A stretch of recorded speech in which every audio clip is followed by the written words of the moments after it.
Good afternoon, fourth graders. I wanted to show you real quick before we get started with our read aloud. I have Texas state flowers blooming in my own very yard. These are some bluebonnets. You can see them up close.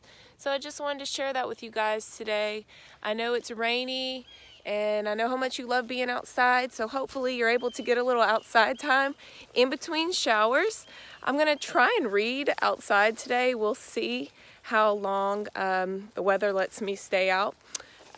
So let me get set up here, and I've decided that I'm just gonna read one chapter at a time. I'm having a little bit of problems with how long it's taking to load, and I want that to happen quickly for you. That way, if you have time to just read one or listen to one chapter, you can, but I'm gonna be giving you 2 a day.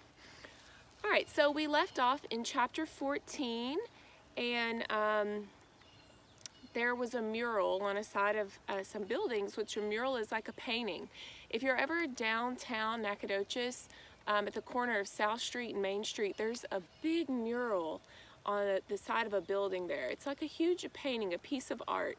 A little different than graffiti. It's there on purpose.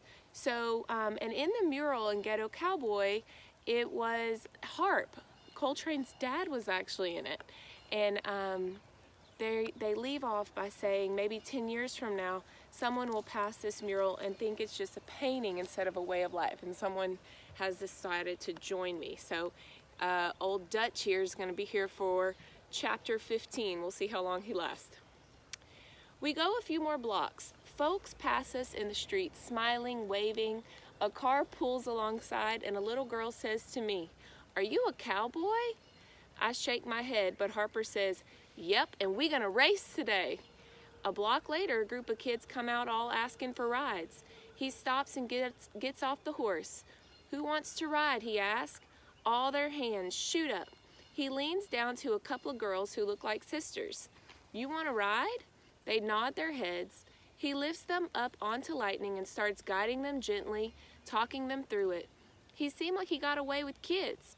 So how come he wasn't that way with me? I think of the first time I saw him with that gun, and he acting so much nicer now. For a half hour, we give rides. He even starts putting kids up on Boo with me and leading both horses around.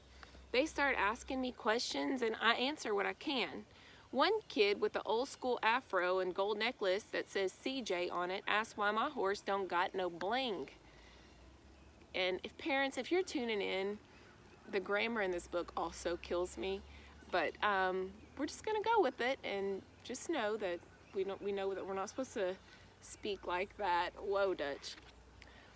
I don't know what he's talking about until he points to Lightning, and I notice he got little shiny things braided in his mane and hanging off the saddle. I asked Carp about that, and he says every rider tries to make his horse special, kind of like tricking out a car. I look at Boo, and he ain't got nothing. Then I remember Mama's bracelet in my pocket. I asked this kid CJ if he knows how to tie a knot. He nods, and I give him the bracelet. He ties it onto Boo's hair and smiles. Bling. CJ and them kids is looking at us like we rap stars who just stopped and gave them a ride in a limo. They all ready to race. "I can beat you," CJ already saying, even though he can barely stay in the saddle. We have a picture.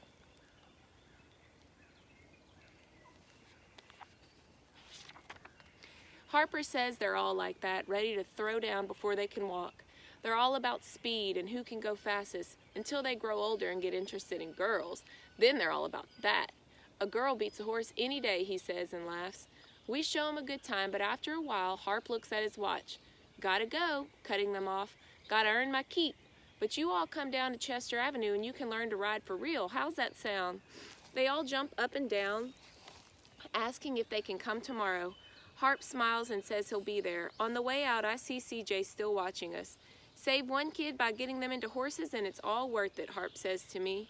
He got a strange look in his eyes that makes me think maybe he was one of them kids that Tex took in a long time ago. You never know what someone will do with his life once he finds himself. We ride a little farther, past a few pretty girls sitting on a stoop. "Morning, ladies," he calls out. I nod too. "Philly girls is hot. They all smile and wave, and I remember how much girls like horses. Man, is this all I need to get a fine one like that? We ride on, and I'm starting to like this. It still feels weird up here, but I can't help but think what it would have been like if I grew up this way. Would I be like Harper, all into horses, working in the stables every day, keeping busy? How would it be growing up with him and not Mama? Would we do more man stuff, being cowboys and hanging with the guys? Would it be any better? Or would I just end up like Smush, some corner boy with a mouth on him? And that concludes chapter 15. I'm going to pick up with chapter 16 in just a sec.